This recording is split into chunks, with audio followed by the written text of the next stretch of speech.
안녕하세요, 신작가입니다. 일본의 교육에 대해서는 제 영상에서 몇 차례 다룬 적이 있고 그 모습은 충격적이었습니다. 그런데 이런 일본의 교육이 IT를 만나 더 끔찍한 모습으로 가려 하고 있습니다. 어쩌면 일본 아이들의 미래는 부모의 학력, 경제력에 의해 결정되고 학창시절 성적을 평생 안고 가야 하는 일이 생길지도 모릅니다. 지난해 우리의 일본 불매가 시작되고 난 후 유니클로는 황당한 광고를 내보냈습니다. 광고에는 다음과 같은 말을 하고 있었습니다. 맙소사 80년도 더 된 일을 기억하냐고? 80이라는 숫자는 원래 영문에는 들어가지 않았는데 한국 광고에서는 자막으로 넣은 것입니다. 호사카 유지 교수는 80년 전인 1939년쯤은 위안부 강제 동원이 굉장히 많이 이루어졌던 때라고 지적했습니다. 또 광고 속 할머니의 나이는 98세로 제시됐는데 2018년 강제징용 판결에서 동원 피해자 5분이 승소 판결을 받으셨습니다.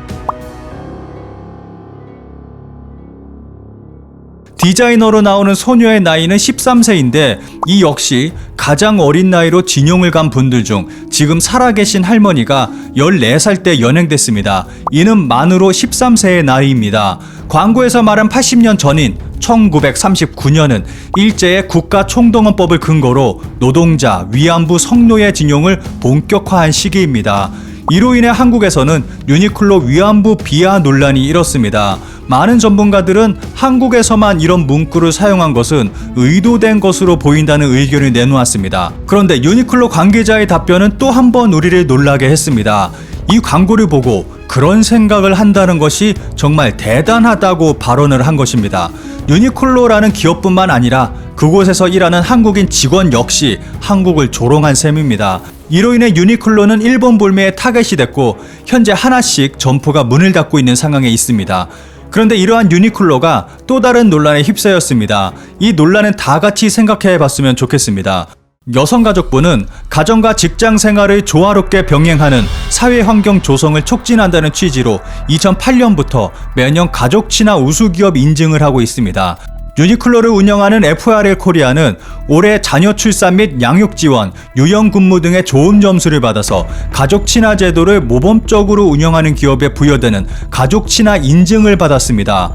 이 인증을 받으면 정부와 지방자치단체에서 시행하는 사업 관련 사업자 선정 시 가점을 받고 출국 심사 시 우대를 받는 등 220개의 인센티브가 제공됩니다. 그런데 앞서 설명했듯 유니클로가 지난해 위안부 모독 논란의 중심에 있었다는 점과 일본 유니클로 본사 임원이 한국의 불매운동 영향이 오래 가지 않을 것이라며 한국의 불매를 조롱한 것 등을 생각했을 때 여가부의 기업 선정이 부적절했다는 비판이 거세지고 있습니다.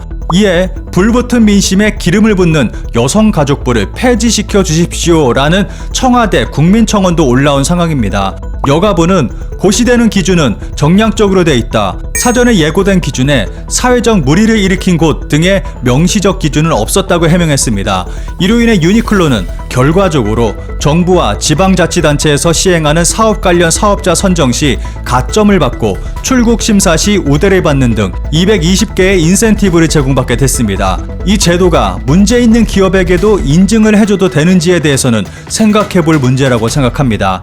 게다가 여성 인권 문제에 휩싸여 있는 기업에게 여성가족부가 우수기업 인증을 해줬다는 것은 커다란 모순이라는 생각도 듭니다. 이 문제는 일본에서도 기사화가 됐습니다. 한국에서 불매운동 대상 유니클로, 여성가족부가 가족 친화형 기업으로 선정. 기사에 달린 일본의 반응을 짧게 살펴보겠습니다. 단순히 한국에서 철수하면 곤란하기 때문입니다. 유니클로 측에서 보면 성가신 이야기네요. 걱정하지 않아도 괜찮아. 서서히 일본 기업의 한국 철수는 시작되고 있으니까 언론 보도는 없지만 한국뿐만 아니라 중국에서도 일본 기업의 철수는 진행되고 있다. 러시아에서도 일본 기업을 냉담한 시선으로 보고 있는 것이 현실. 특히 한국은 컨트리 리스크가 너무 높다. 진용공 문제는 국교의 부정. 현금화되고 일본의 보복 제재가 시작되면 철수에 가속도가 붙겠지. 많은 외국 기업들이 철수하고 있는 가운데 유니클로도 빨리 철수하면 좋겠는데. 일본에서는 디지털화를 위해서 부단히도 많은 정책을 내놓고 있습니다. 그런데 하나하나가 정말 황당하기 짝이 없습니다. 스가 정권의 디지털 전략, 통칭, 가스가 중국과 너무도 똑같은 상황. 어디까지 개인정보를 정부에 전달해야 하는가? 기사에서는 일본의 IT화가 중국의 정책을 그대로 모방하고 있다고 지적하고 있습니다. 이런 모습을 통해서 현재 일본 자민당이 그리는 큰 그림을 대충 알 수 있다고 생각합니다. 현재 일본 정부는 디지털화를 추진하겠다면서 디지털청 창설을 준비 중에 있습니다. 그런데 이 디지털청 창설에 우리 돈 810억 원이 넘는 예산을 책정한 상태입니다. 그리고 디지털청 직원을 500명 규모로 하겠다고 발표했습니다. 이 정도의 규모로 살펴봤을 때 대규모 해먹기 사업의 시작이라는 것을 짐작할 수 있습니다. 이런 상황에서 일본 정부는 정말 황당한 IT화를 발표했습니다. 일본은 현재 2023년을 목표로 우리의 주민등록증에 해당하는 마이넘버 카드와 운전면허증을 하나로 합쳐서 디지털화하려는 사업을 펼치고 있습니다.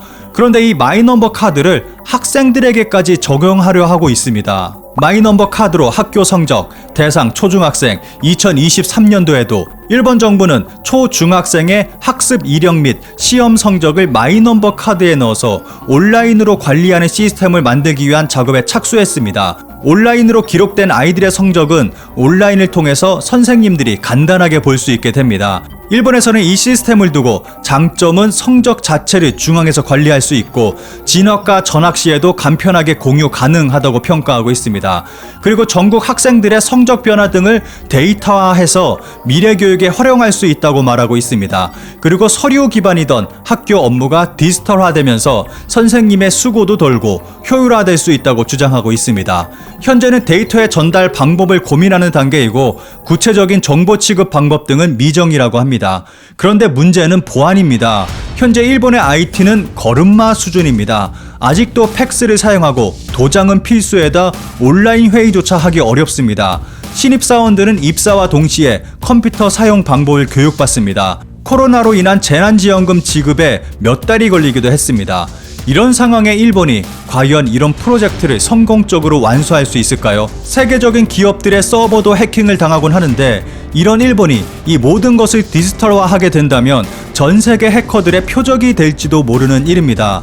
그리고 아이들의 성적뿐만 아니라 부정적인 기록까지 해킹당해서 온라인상에 뿌려지게 된다면 그야말로 대참사가 벌어지게 됩니다. 내년부터는 일본의 중학교에서 총검술이 본격적으로 실시되게 됩니다. 그리고 여러가지 우리의 상식으로는 이해하기 어려운 교육들도 이루어지고 있습니다. 이런 상황 가운데서 이제 아이들의 개인정보까지 위험한 상태에 와 있습니다. 게다가 학창시절의 성적이 평생 꼬리표처럼 붙어 다닐 수도 있습니다. 이 기사에 달린 일본인들의 반응을 살펴보겠습니다. 마이너버 카드로 뭘 하고 싶은 것인지 모르겠다. 성적에 집중하는 수고를 교사에게 요구할 것인가? 정보 유출도 있을 수 있고 마이너버 카드로 일일이 성적을 확인하는 부모가 얼마나 될까? 이것저것 쓸데없는 짓 하지 않는 것이 좋다. 전형적인 실패 시스템. 우선 과제가 있고 그것을 해결하는 최선의 수단으로서 시스템이 선택돼야 하는데 우선 시스템이 있고 거기에 억지로 업무를 집어넣으려 하고 있다. 현재의 과제가 마이넘버 카드가 활용되고 있지 않다라면 활용처를 만든다라고 하는 해결 방법도 있지만 마이넘버 카드를 폐지하는 것이 가장 싸고 효과적인 해결 방법이 되지 않을까? 억지로 활용 방법을 만들어봤자 개발비도 유지비도 계속 드는 것이니 가장 저렴한 것이 포기하고 폐지하는 것 아닌가? 마이넘버 하는데 러시아, 미국, 한국, 중국 등의 해커가 군침을 흘리며 기다리고 있습니다.